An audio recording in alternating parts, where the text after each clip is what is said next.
I look back extremely fondly on Sum 41's Underclass Hero. It came out in 2007. I wasn't even a teenager yet, which might explain why I loved this album so much. So I just went through it. I just got the CD. I'm going to talk about what's inside the CD, and we're going to go track by track and rank all these songs and see how it holds up. It's got an 8-page lyric booklet in it with some handwritten album titles or handwritten song titles, some nice artwork. Fits the theme of this record of rebellion. It's kind of got a graffiti vibe to it. 8 pages of lyrics and all unique drawings on here. Some more subtle than others. Obviously, The Jester on Capitol Hill. Literally a lyric from the album. And on the last page, it's got production notes. And then on the back cover, it's this extra piece of artwork, which reminds me of something All Time Low might throw on an album. Not a good thing. I think that's kind of ugly, but that's just me. In the jewel case, got 2 discs. One's the audio CD, and then on the flip side, we have a DVD and some more All Time Low style cover art. DVD's just got some music videos and some webisodes on it. Nothing I'm super interested in. I've never really sat down and paid attention to this album. It's kind of something that I've always played in my car or at the gym because it's got some really nice hooks and choruses and vocal harmonies. Doesn't lend itself to some serious listening. In fact, sitting down and paying attention to the chorus really highlighted some of the flaws of this record. I'll talk about what I mean when we go track by track and add these to the tier list. So let's get to that. And we're back in my trusty Excel tier list. Let's get started. The opening track is also the title track, Underclass Hero. The riff sounds a whole lot like Fat Lip, and you could probably sing the verses of Fat Lip over this song and it would make perfect sense.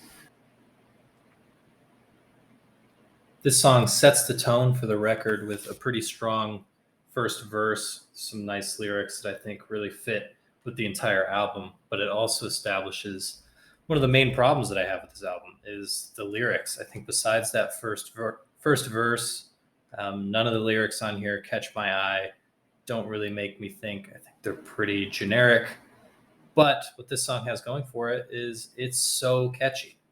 The chorus sticks in my head, even if the lyrics that I'm singing don't really mean much. So for that reason, I'm going to throw Underclass Hero in the B tier. The next song on here is Walking Disaster. From what I've read, this is a lot of people's favorite song on the record and some people's favorite Sum 41 song. I don't agree. I do think this is a very well-crafted pop punk song. It's got everything you want. Musically, this has a really cool guitar riff, nice instrumental interludes, if you want to call them that, and some great production here. Nothing gets lost in the mix, which I always appreciate. And technically, I think it's just a great song. Lyrically, however, not a fan. There's just not much going on lyrically. Like whenever I hear mom and dad in a song, I can't help but roll my eyes. I think lyrically it's too simplistic to warrant an A tier, but it's solid B tier for me. And I get why people love it. I think the chorus is fun. It's a great track.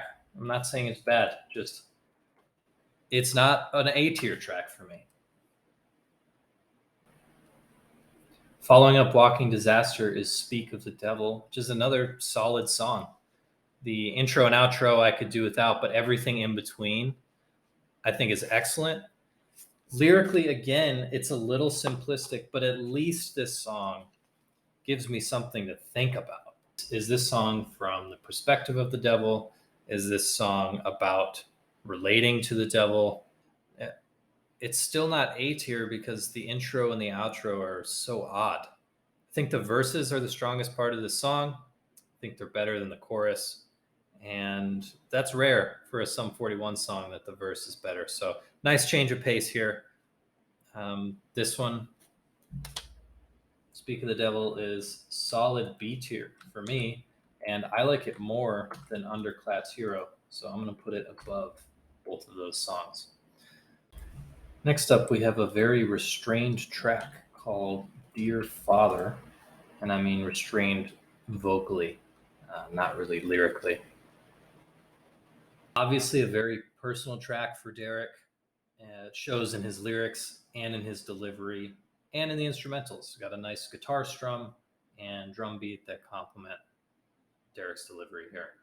Unfortunately, this doesn't really add anything to the I Hate My Parents subgenre of pop punk, but still, it's a well crafted track. And when you're just listening to it in the background and not really paying attention to the lyrics, I think it's fine. It's got some good melodies. But when I sat down and listened to this track, the energy I get from it is more child writing I hate you on a piece of paper in crayon than adult man writing a letter to his father, which I don't think is what Derek wanted me to get from it. And I feel bad saying that, but honestly, that's my thoughts on this track.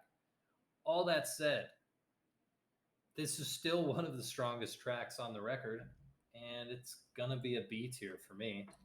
Song, but it's also one of the heavier tracks on the record. I think it's got some of the best lyrics we've heard so far, but that just means that they're C tier lyrics instead of D tier lyrics. And what brings this song down for me is the boring delivery on the vocals, even though the chorus is a nice shakeup to what we've heard so far on this album. This is borderline B tier, but I think it's a C tier because of those drawbacks that I just mentioned. Next is Ma Poubelle. I don't know if I'm pronouncing that right, but I think this serves as an intermission or an interlude. It really stands out like a sore thumb. For me, not in a good way. I know some people think it's funny. Maybe it is a joke track. I didn't need it. I think what they were going for in this record was something more serious, and this really throws that out of whack. For me, this is an easy worst song on the album. I'd throw it in D tier.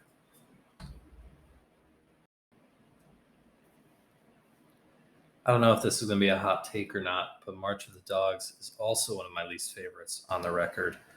It's a typical political pop rock, pop punk album or pop punk track. The lyrics make sense, but I find it pretty boring. I don't like the delivery. I don't like the corny intro, and I really, really don't like the outro. It's almost like a rap, but everything rhymes with dead, and all of the words that rhyme with dead that you can think of first are the ones that end up in these verses, and they're all one syllable. Too simple for me. I don't get a lot out of it. Easily a D tier track. If it wasn't for Ma Poubelle, this would be the worst song on the album for me.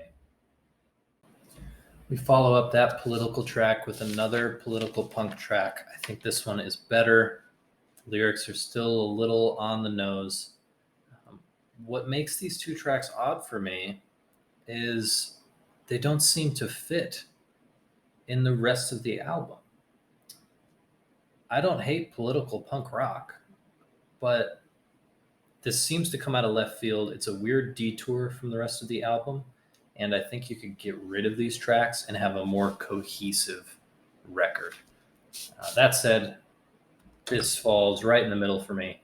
It's a C tier song, but far from the worst song on the record. With Me is next. It's a punk rock ballad that I think is extremely well crafted. It's got a really catchy hook, almost like a Goo Goo Dolls song, especially with that piano outro. I remember being a kid and singing the "These Words Are My Heart and Soul" part of this song because it's such a killer hook. But listening to it now, I'm trying to figure out which words are my heart and soul because there's nothing lyrically in this song or this album that I would say that about. Just an odd side note there. Either way, this is one of my favorite tracks on the album, and for that reason, it's going to be the first track that is A tier. The next song, Pull the Curtain, is why I actually like this album despite all of these middle of the road songs being in it, because this one really shakes up the Sum 41 formula. It's got really great verses with awesome vocal performances, a cool bridge, and it shakes things up by not having a chorus until really late in the song. And then after the chorus, it hits with a screamo part that honestly amps me up a little bit. I shouldn't like this song as much as I do, but I think it's a lot of fun. Easily my favorite song on the record. And I think out of all of the reincorporation, this should have been the only one that stuck. I wish this was the only song with this melody on the record.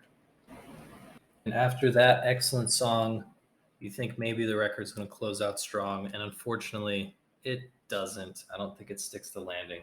King of Contradiction is pretty boring. I just think of Saint Jimmy. That's what this reminds me of, except it's not as good. It's not as fun. And that's why this is going to be a C tier. Definitely one of the worst tracks on the album.